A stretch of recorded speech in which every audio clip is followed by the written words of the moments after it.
गुरु जी के चरणों से एक युवती का खोया स्वप्न वापस आया। इस वीडियो तक पहुंचना कोई संयोग नहीं है, आप यहां हैं और इसका मतलब है कि गुरु जी ने आपको इसी पल में बुलाया है। जो क्षण आप अभी पढ़ रहे हैं, इसी क्षण से आपकी जिंदगी की दिशा बदल जाएगी। क्योंकि गुरु जी कभी किसी को बेवजह नहीं बुलाते, वो हमेशा सही समय पर सही संदेश के साथ आते हैं। कोई भी संदेह, कोई भी डर, सब दूर कर दो। बस एक बार पूरे विश्वास के साथ कहो, शुक्राना गुरु जी का। संगत जी, आज का ये सत्संग खासतौर पर उन सभी के लिए है जिन्होंने अपने सपनों को खोते हुए देखा है, जिन्होंने सोचा था कि उनका भविष्य उजला है, लेकिन अचानक सब कुछ अंधकार में डूब गया, जिन्होंने महसूस किया कि जिंदगी उनके हाथों से छूटी जा रही है। आज मैं आपको एक ऐसी सत्संग सुनाने जा रहा हूं, एक ऐसी लड़की की सत्संग जिसका सारा संसार एक ही दिन में बिखर गया था। उसके माता पिता का सपना, उसके अपने सपने, सब कुछ।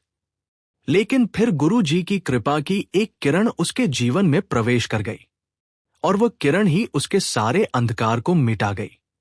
लेकिन इससे पहले, अगर आपने इस वीडियो को अभी लाइक नहीं किया है तो प्लीज अभी करें और कमेंट बॉक्स में लिखें, गुरु जी, मेरे सारे सपनों का रक्षक तुम हो, ताकि गुरु जी जान जाएं कि आप पूरी तरह उन पर निर्भर हैं। अब चलिए इस अद्भुत यात्रा को शुरू करते हैं। श्रीमती सीमा शर्मा की सत्संग सुनिए संगत जी, जब सब कुछ एक पल में खोया। नमस्कार संगत जी, मेरा नाम सीमा शर्मा है। मैं इंदौर से हूं, एक मध्यम वर्गीय परिवार से। मेरे पिता एक कॉलेज में हिंदी के प्रोफेसर हैं और माता गृहिणी हैं। संगत जी, मेरा बचपन बहुत ही सामान्य, खुशहाल और सुरक्षित था। माता पिता बहुत प्रेमी थे। पढ़ाई की बात हो या किसी और चीज की, मेरे माता पिता हमेशा साथ थे। मेरे माता पिता का सबसे बड़ा सपना था कि मैं एक सफल डॉक्टर बनूं, और मैं भी यही चाहती थी। बचपन से मेहनत, स्कूल के दिनों से ही मैं बहुत मेहनत करती थी, पढ़ाई में अच्छी थी। सभी स्कूल में मुझे प्रिंसिपल की पसंद की लड़की कहते थे। मैंने 10वीं में 96% अंक लाए, 12वीं में 95%। मेरे माता पिता का गर्व बस बढ़ता जा रहा था। फिर आया एनईईटी की तैयारी का समय। एनईईटी की तैयारी, दिल का दर्द संगत जी। एनईईटी की तैयारी बहुत कठोर थी। मैंने दिल्ली के एक कोचिंग सेंटर में दाखिला ले लिया, घर से दूर, अकेली, एक नई जगह पर। लेकिन मैं कभी हार नहीं मानी। सुबह 5 बजे पढ़ना शुरू करती, दिन भर क्लास, शाम को फिर से घर पर पढ़ाई, रात को सोना। ये चक्र हर रोज। मेरा सारा बचपन इसी किताबों में खो गया। दोस्तों के साथ खेलना, घूमना, खुशियां मनाना, सब कुछ छोड़ दिया था। लेकिन एक सपना था, डॉक्टर बनना, एक उजला भविष्य, माता पिता की खुशी। पहली बार विफलता संगत जी। पहली बार जब मैंने एनईईटी की परीक्षा दी तो मेरा रैंक आया 45,000। इंडिया में 45,000वां रैंक। मेडिकल कॉलेज में दाखिला नहीं हो सका। मेरी दुनिया थरथरा गई। मैंने अपने माता पिता को फोन किया। पहली बार मैंने उन्हें निराश होते हुए देखा। पिताजी की आवाज में कांप था, बेटा, कोई बात नहीं, अगली बार ठीक हो जाएगा। लेकिन मैं जानती थी, वो अंदर से टूट गए हैं। मैंने फिर से मेहनत करने का फैसला किया। इस बार और भी कठोर, और भी अकेली। मैं दिल्ली में ही रह गई, घर से महीनों दूर, सिर्फ किताबें और मेरे सपने। लेकिन इस बार मेरे साथ एक नई समस्या शुरू हुई, मानसिक दबाव। रात को सोते समय मैं सोचती थी, क्या अगर मैं फिर से असफल हो जाऊं? क्या अगर मेरे माता पिता मुझसे निराश हो जाएं? क्या अगर मैं कभी डॉक्टर नहीं बन पाऊं? ये सवाले मेरी नींद छीन गए। मेरे हाथ कांपने लगे। एक छोटी सी चीज भी करना मुश्किल हो गया। संगत जी, किसी ने नहीं बताया कि मानसिक बीमारी कितनी कठोर हो सकती है। मैं खाना भूल गई, नींद भूल गई, पढ़ाई में मेरा ध्यान भी नहीं रह गया। मेरे साथी मुझे देखते और चिंतित हो जाते। सीमा, तुम ठीक हो? नहीं, मैं ठीक नहीं था। एक दिन मैं बस एक बेंच पर बैठ गई, दिल्ली की किसी सड़क पर, और बस रो दिया, बिना किसी कारण के। सिर्फ अंदर का दर्द बाहर निकल रहा था। मैंने माता पिता को बताया कि मैं घर आना चाहती हूं। पहले तो वो सहमत नहीं हुए। बेटा, परीक्षा अभी 2 महीने बाकी है। लेकिन मेरी हालत देखकर पिताजी ने मुझे घर बुला लिया। घर आकर भी राहत नहीं मिली। मेरी मानसिक स्थिति और भी खराब हो गई। मैं अब अपने माता पिता को भी देख नहीं सकती थी। उनके चेहरे पर निराशा था। मैं अपने कमरे में बंद रहती थी। 2 महीने बाद परीक्षा का दिन आ गया। मैंने परीक्षा हॉल में जाकर बैठ गई, लेकिन मेरा दिमाग खाली था। सब कुछ भूल गया। पेपर में कोई भी सवाल का जवाब नहीं दिया। बस 40 मिनट में पेपर पूरा कर दिया और बाहर आ गई। नतीजा 42,000 रैंक।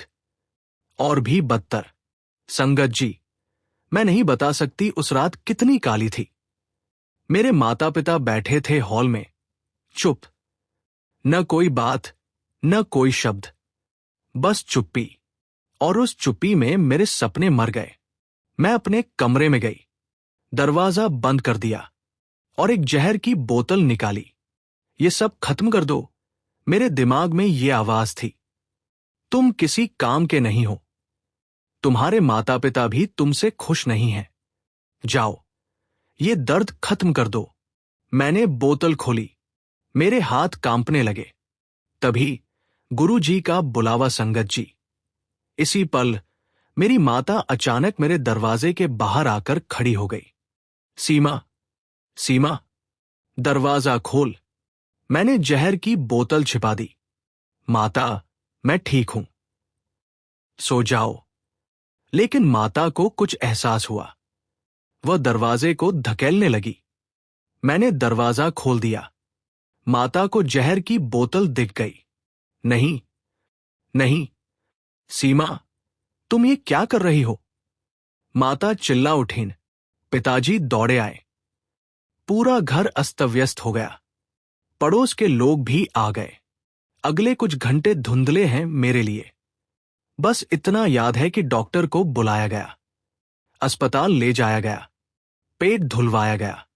संगत जी, मैं एक मानसिक अस्पताल में थी, अन्य मरीजों के साथ। मेरे माता पिता दिन में एक बार मिलने आते थे, लेकिन उन्हें देखते हुए मुझे इससे भी ज्यादा दर्द होता था। पिताजी की आंखें सूज गई थी। माता को खाना भी नहीं बना रहा था।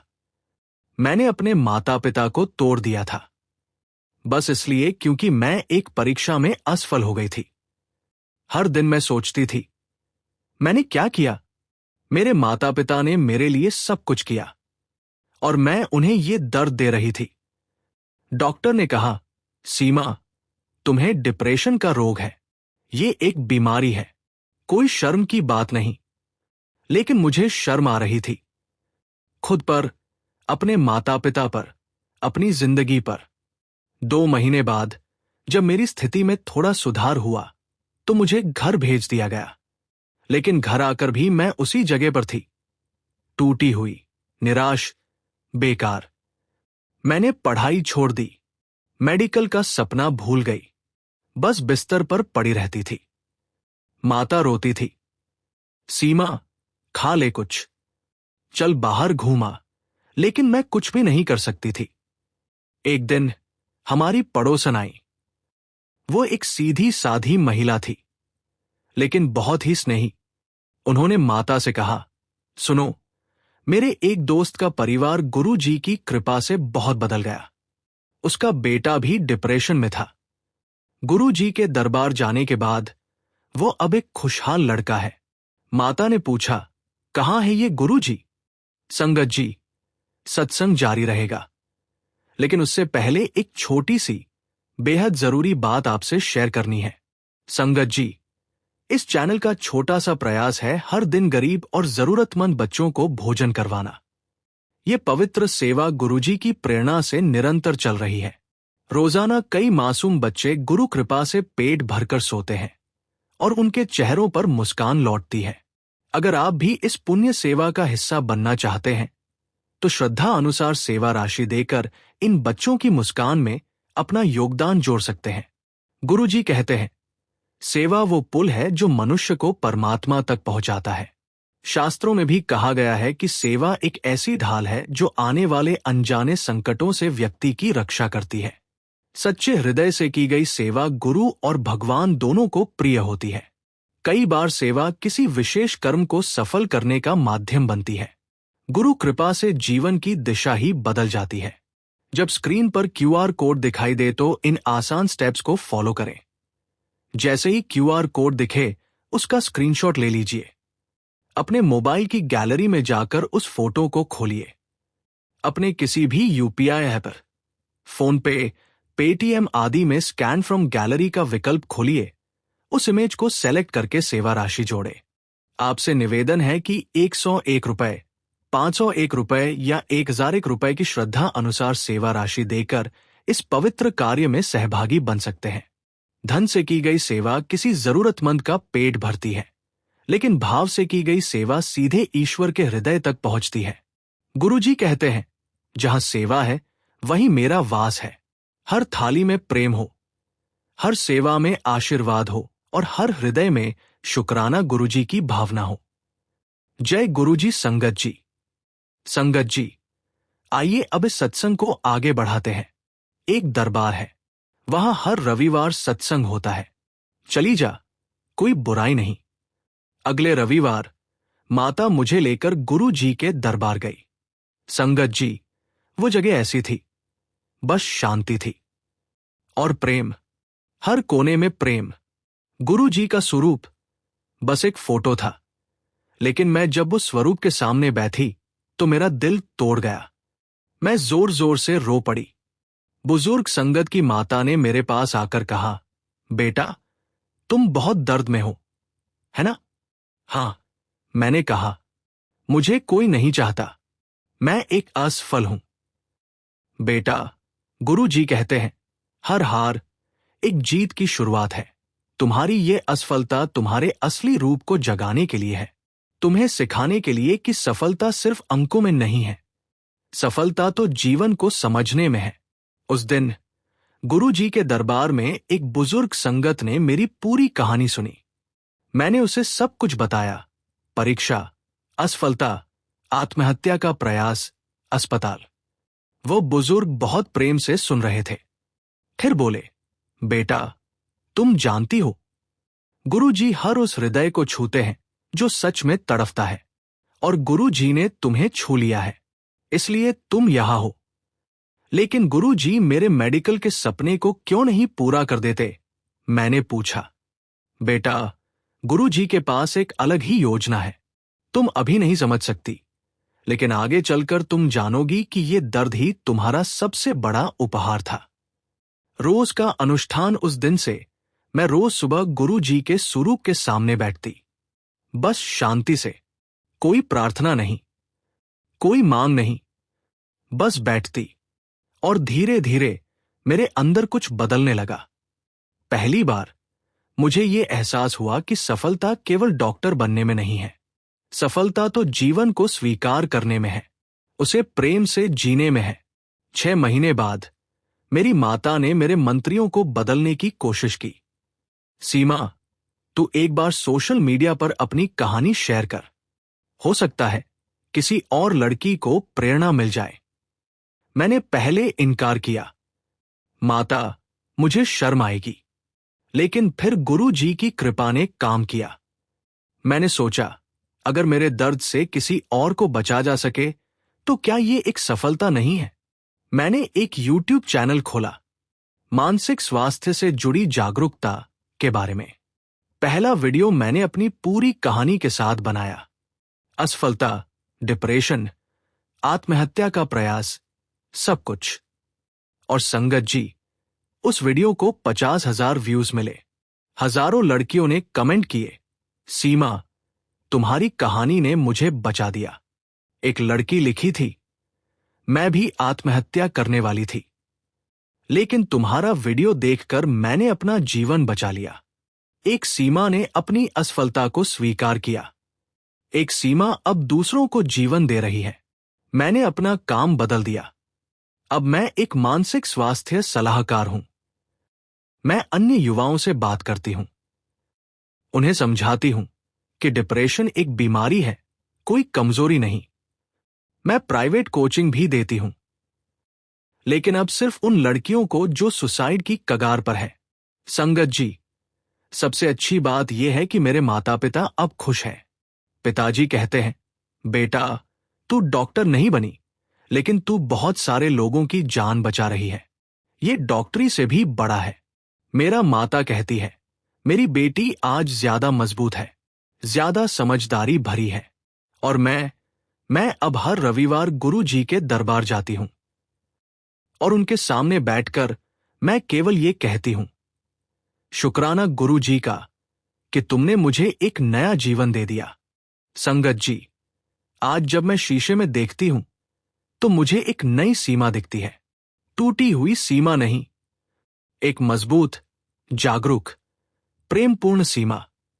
मेरे सारे सपने अभी पूरे नहीं हुए हैं, लेकिन मैंने सीखा है कि असली सपना वह नहीं है जो किताबों में लिखा हुआ है। असली सपना तो वह है जो हृदय में बसा हुआ है। गुरु जी की शिक्षा जो मैंने समझा, संगत जी, इस यात्रा में मैंने गुरु जी से जो सीखा है। पहली सीख, हर असफलता एक छिपी हुई सफलता है, तुम्हें बस धैर्य रखना है। दूसरी सीख, तुम्हारा दर्द ही तुम्हारी शक्ति है, उसे छिपाओ मत, उसे साझा करो। तीसरी सीख, सफलता केवल बाहर की चीज में नहीं है, सफलता तो अंदर की शांति में है। चौथी सीख, जब सब कुछ खो जाए तब भी गुरु जी साथ हैं, बस विश्वास रखो।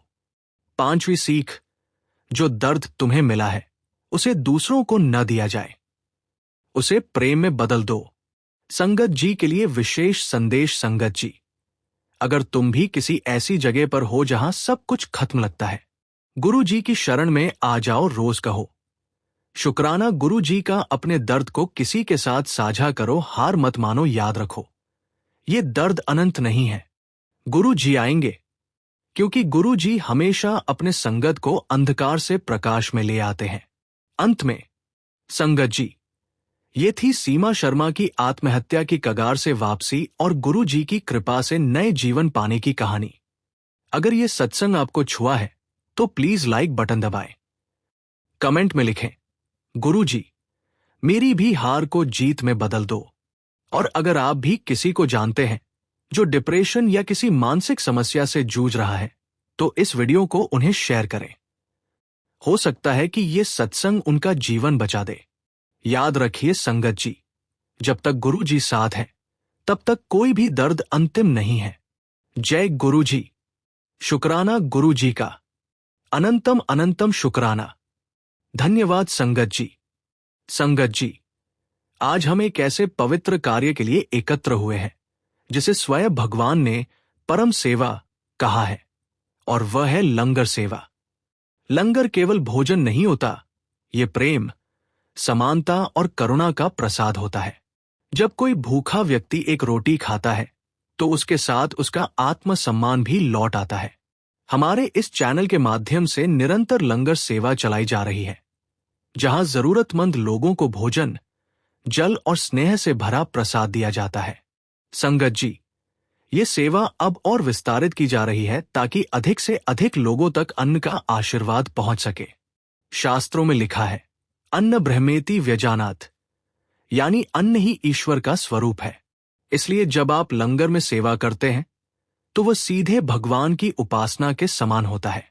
सेवा करने का तरीका, स्क्रीन पर दिख रहे क्यूआर कोड का स्क्रीनशॉट लें, फिर किसी भी यूपीआई ऐप को खोलें, स्कैन करें और अपनी श्रद्धा अनुसार राशि भेजकर लंगर सेवा पूरी करें। संगत जी, आपके द्वारा की गई हर सेवा किसी के जीवन में मुस्कान बनकर उतरती है, किसी के थके हुए शरीर को भोजन देती है, किसी मां की चिंता मिटाती है और किसी बच्चे के चेहरे पर खुशी लाती है। ये सेवा केवल अन्न वितरण नहीं, बल्कि कर्म योग है, जहां आप अपने प्रेम और श्रद्धा से किसी की भूख मिटाते हैं। आइए आज हम सब मिलकर इस लंगर सेवा में जुड़े और अपने हिस्से की भक्ति को कर्म के रूप में व्यक्त करें। सेवा में जो संतोष है वह किसी और साधना में नहीं। अनंतम शुक्राना। जय गुरु जी।